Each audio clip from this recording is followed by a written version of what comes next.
Ini adalah contoh limit TikTok Paylater yang sudah naik meskipun baru pakai sekitar 1 bulanan. Sebelumnya adalah 2 juta, sekarang langsung naik menjadi 8 juta. Oke, selamat datang di channelku. Terima kasih sudah buka video ini. Di video kali ini akan aku sharingkan bagaimana sih tips-tips agar kita cepat naik limit dari TikTok Paylaternya. Silahkan simak video singkat ini ya. Oke, yang pertama tentunya yang harus dilakukan adalah kita harus selalu membayar tagihan dari tagihan paylaternya ini tepat waktu. Ini memang hampir semua pinjaman ya, harus membayar tepat waktu ya. Nah, tepat waktu itu yang seperti apa teman-teman ya? Nah, contohnya seperti ini ya. Misalkan ini ada tagihan, kemudian tenggatnya atau jatuh temponya tanggal 2 Oktober ya. Kita jangan membayar sampai lebih dari 2 Oktober. Dan jangan juga kita membayar terlalu cepat. Misalkan baru tanggal 15 September, itu jangan ya teman-teman ya. Silahkan, misalkan 1 sampai 2 hari sebelum jatuh tempo itu baru dibayar. Kenapa? Nah, karena memang ternyata kalau kita membayar lebih cepat itu belum tentu kita dinilai baik ya. Ada beberapa pinjaman yang lain juga sama, seperti isi cash atau yang lainnya itu. Kalau kita membayar lebih cepat justru limitnya hilang. Jadi silakan membayar sekitar 1 sampai 2 hari sebelum jatuh tempo. Oke ya, itu untuk tips yang pertama. Silahkan dicatat, diingat. Oke, yang kedua tentunya untuk menaikkan limit dari TikTok Paylater ini, kita harus lebih sering berbelanja di TikTok Shop.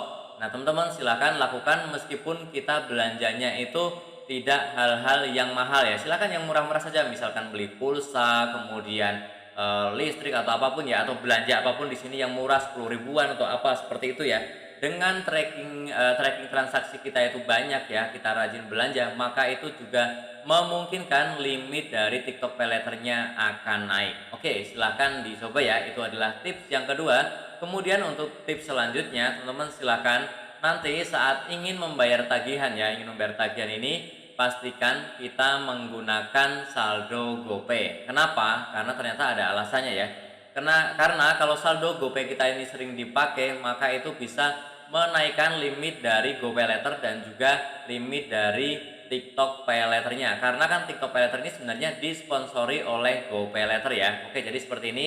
Kita klik bayar tagihan, kemudian di sini kalau muncul seperti ini ya, silakan kita pilih yang GoPay. Dengan kita saldo GoPay kita ini sering terisi, maka itu akan nyambung nih. TikTok Paylaternya pun limitnya akan bisa naik seperti itu ya. Silakan pilih yang GoPay, kemudian setelah itu kalau muncul tampilan seperti ini, klik bayar ya, dan setelah itu teman-teman silakan masukkan PIN GoPay kamu ya. Silakan masukkan 6 digit dan kemudian di sini langsung ada tulisan pembayaran berhasil ya. Oke, jadi itu adalah untuk tips yang ketiga. Jadi kita untuk membayar tagihan dari paylater itu silahkan menggunakan aplikasi e-wallet GoPay. Jangan e-wallet yang lain dan juga jangan menggunakan rekening bank yang lain. Nah, mungkin teman-teman ada yang menyangka ya, ada yang tidak setuju ya, boleh, nggak apa-apa, silahkan berpendapat saja, tulis saja di kolom komentar. Tapi kalau menurut saya itu ada hubungannya ya, dan memang sudah terbukti ya.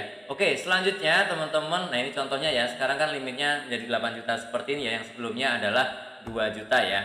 Tips terakhir adalah saat kita transaksi pakai paylater ya di TikTok ya, pilihlah tenor 1 bulan saja. Kenapa 1 bulan? Karena 1 bulan itu sebenarnya untung dua-duanya ya.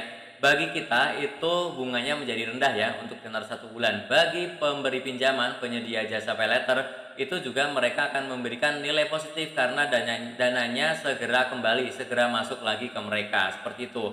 Dengan nilainya positif, nilainya menjadi bagus, maka kemungkinan untuk dinaikkan limitnya itu pun menjadi besar, menjadi lebih cepat ya. Seperti itu ya teman-teman ya. Oke, jadi ada 4 teman-teman, silahkan yang masih bingung atau ada pertanyaan boleh silahkan diputar ulang video ini ataupun boleh langsung bertanya di kolom komentar. Termasuk yang ingin sharing juga boleh, mungkin punya cara yang lain atau tidak setuju dengan apa yang sudah saya sampaikan juga boleh. Tuliskan semuanya di kolom komentar agar bisa bermanfaat untuk teman-teman kita yang lainnya. Dan tentunya masih banyak lagi informasi serta tutorial yang akan aku sharingkan di channelku ini. Jadi jangan lupa untuk tekan tombol subscribe, like, dan juga share. Sampai jumpa di videoku selanjutnya. Terima kasih.